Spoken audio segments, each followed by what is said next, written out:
আসসালামু আলাইকুম। আপনারা সবাই কেমন আছেন? আশা করি ভালো আছেন। পুরো রেস্টুরেন্ট স্টাইলের মতো মটর পনির বানানোর রেসিপিটা আপনাদের সাথে শেয়ার করব।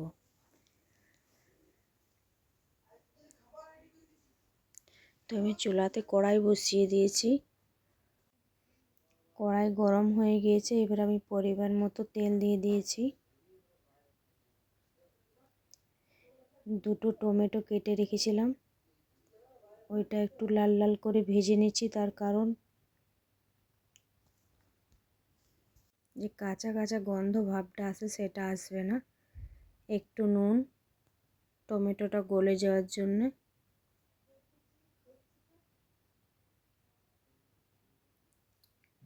ধনে পাতা কুচি, ক্যাপসিকাম,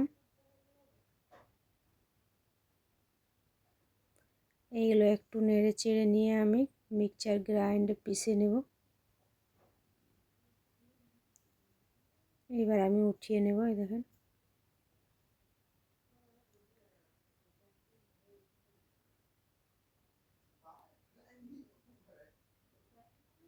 ওই কড়াইয়ে পরিমাণ মতো তেল,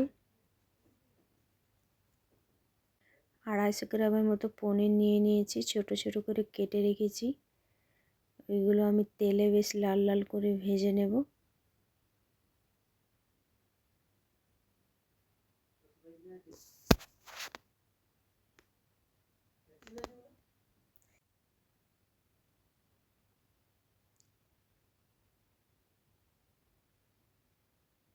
লাল লাল করে ভাজা হয়ে গিয়েছে। এবার আমি তেল থেকে উঠিয়ে নেব।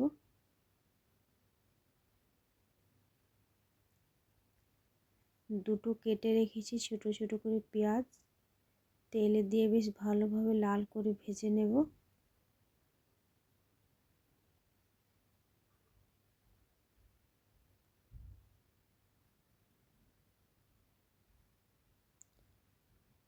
আদা, রসুন, লঙ্কা এগুলো গ্রাইন্ড করে নেব। গ্রাইন্ড করা হয়ে গিয়েছে। এটা টমেটোটা, আদা রসুন সব মিক্স করা আছে এখানে।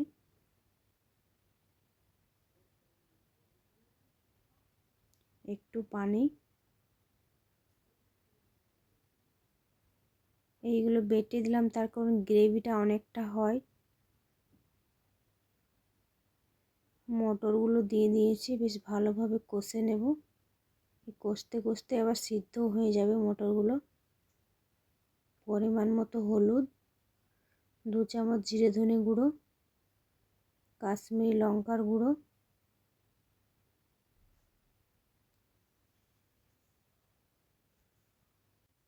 বেশ ভালোভাবে কষে নেব। এইখানে আমি 1 কাপ টক দই নিয়ে নিয়েছি। টক দইটা আমি গ্রাইন্ড করে নেব। স্বাদ মতো নুন, এই দেখেন গ্রাইন্ড করে নিয়েছি। ডাইরেক্ট দিইনি তার কারণ একটু স্মুথ হয় না, গুটি গুটি থেকে যায়, ওর জন্য আমি গ্রাইন্ড করে নিয়েছি। টক দই আর টমেটোটা টক, তার জন্য আমি একটু চিনি অ্যাড করছি। গরম মশলার গুঁড়ো, এবারে পনির যেগুলো ভেজে রেখেছি ওইগুলো দিয়ে দিয়েছি।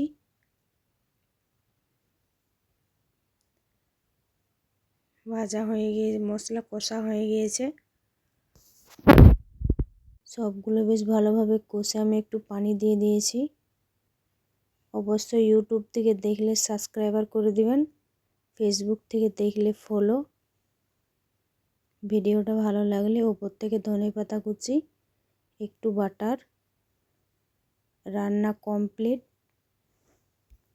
পরিবেশনের জন্য রেডি। আল্লাহ হাফিজ।